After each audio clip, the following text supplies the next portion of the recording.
Hello everyone and welcome to our YouTube channel of Mazda for India Private Limited. We are back again with a new video for demonstrating the installation procedure of catenary splice. The array number of catenary splice is 1090. As you can see on the screen, the body is having a RI number of 1091. It is having another two subparts as similar to the catenary ending clamp, a socket and a cone inside. The right thread socket is having RI number 1092. Socket with left thread is having RI number of 1093. We have an identification mark of groove over the corners of the socket, and on the body we have a line which indicates the part with left thread. We will just open this catenary splice, these sub-components. See, this one is having for tightening the clockwise movement. This is the socket with right thread. Ending cone, similar to the catenary ending clamp cone, the same RI number is of 1094.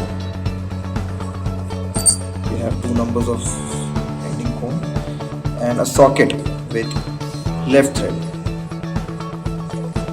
You can see the movement. For tightening we have the anti-clockwise movement. These are the grooves for identification of left thread, and these are the subparts of a catenary splice. A catenary splice is used where we want to join two separate catenary wires of diameter 10.5. The wire code is 65 mm square. Or it is also used somewhere when 2 or 3 strands of a catenary wire is found damaged. For repairing we use catenary splice. In this installation video we need some tools.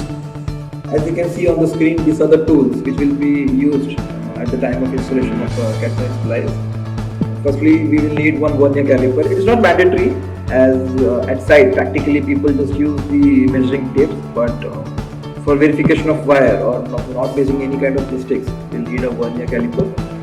We will need one hacksaw for cutting of the catenary wire. We will need some polish papers and cotton cloth for cleaning of the wire, or else we can also use a steel wool if we don't have cleaning pads. We'll need one adjustable spanner for tightening of the catenary splice body. We'll need some flats and round files for removing out the burrs or cleaning on any of the sharp edges which create some problem at the time of installation or at the time of assembly. We'll need some hose clips. Practically sometimes hose clips are not available at site, so we can use steel wire also for locking. That is, the stands of the catenary wire should not get open. A marker for marking. Pliers for tightening of the wires of the hose clips, and a measuring tape. From our past experience and practical experiences, we have seen 2 or 3 people are needed for holding the sockets and the body for at the time of tightening of catenary splice.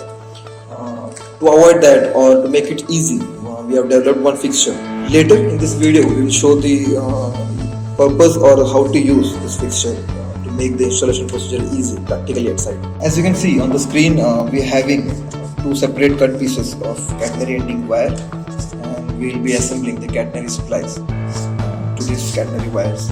But practically at site, we are seeing when there is a single point catenary wire and some 2-3 strands are found damaged, they use a come along clamp at this location, and they hold the catenary wire using the come along clamp, and the catenary wire is completely cut into 2 separate pieces. The installation procedure of catenary splice is almost similar to that of catenary ending clamp. You can see the detailed video which we had uploaded in the same channel of catenary ending clamp. Now we will proceed to the installation and assembly procedure of catenary splice. First, we will insert the catenary ending socket in the catenary wire in this manner.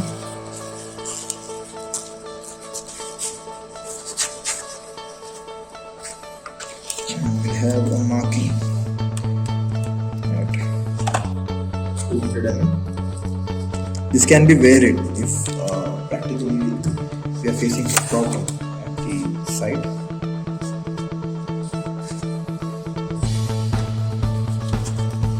using the hose clip, we will lock the catenary wire as we are going to open the strands. Now we will open the strands of the catenary wire and we will fix this catenary ending cone to the inner core of the catenary wire. The cone to be assembled in this manner, and then the outer strands of the wire are to be wrapped over the ending cone. Similar to the installation procedures of the catenary ending clamp, the outer strands of the catenary wire should be uniformly distributed. Again, we request you not to hammer this ending cone as the cone can get damaged. Next, we will remove the hose clip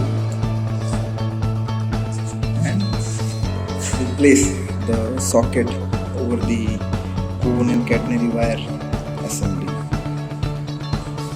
Again, we have the same request. We don't have to hammer this cone which is lying outside the socket. It will automatically get fixed when we assemble the body part.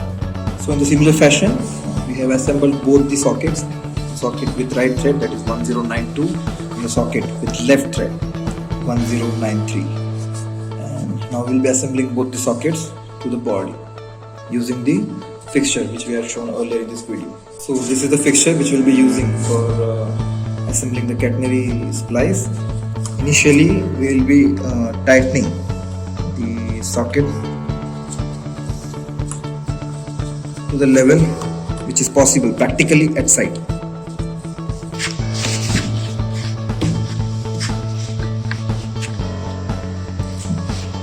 And as you can see, we will be locking the sockets of the catenary splice in this fixture. The hex head of the socket gets locked in this portion. We will be tightening the ball.